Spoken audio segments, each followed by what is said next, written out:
Sunday के बाद Monday, Monday के बाद ट्यूसडे, ट्यूसडे के बाद वेडनेसडे, वेडनेसडे के बाद थर्सडे क्यों आता है भाई? ये तो पूरी दुनिया मानती है ना। अब आप बताइए, अगर कोई लॉजिक इस बात का हो, संडे पहले आना समझ में आता है, सबसे प्रमुख ग्रह।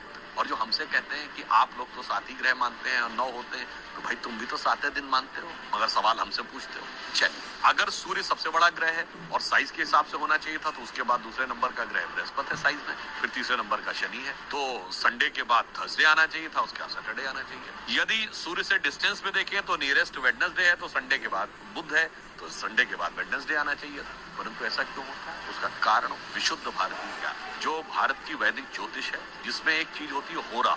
जिन्होंने थोड़ी बहुत एस्ट्रोलॉजी पता होगी उन्हें पता होगा, होरा शब्द जो है इसी से ही ग्रीक में हॉरोस्कोप शब्द जो अंग्रेजी में आया है वो होरा से ही आया। अब होरा ये होती है कि यदि सूर्य की पहली होरा है तो 24 घंटे के बाद जब 25वां घंटा लगेगा, यानी नेक्स्ट ये जो फर्स्ट होरा होगी वो होगी चंद्रमा की। फिर चंद्रमा के बाद जो नेक्स्ट 25वें घंटे में पहली होरा आएगी वो आएगी मंगल की, मंगल के बाद बुध की। एग्जैक्टली जो वैदिक एस्ट्रोलॉजी के होरा के कैलकुलेशन का जो सीक्वेंस है कि सूर्य, चंद्र, मंगल, बुध, बृहस्पति, शुक्र और शनि, उसी सीक्वेंस में ये हफ्ते के 7 दिन हैं। और ये हम सब ने सुना भी है, ध्यान किसी ने नहीं दिया। जब हम पूजा करते हैं अपने घर और तो वो नवग्रह शांति का मंत्र सब लोग सुने जरूर होंगे पंडित जी के मुंह से, ध्यान नहीं दिया होगा। उसमें क्या है? ब्रह्मा मुरारी त्रिपुरांतकारी भानु शशि भूमि सुतो बुधश्च गुरुश्च शुक्र शनि राहु केतु सर्वे ग्रहा शांति करो भवन। सबसे पहले क्या है? भानु यानी सूर्य, शशि यानी चंद्रमा,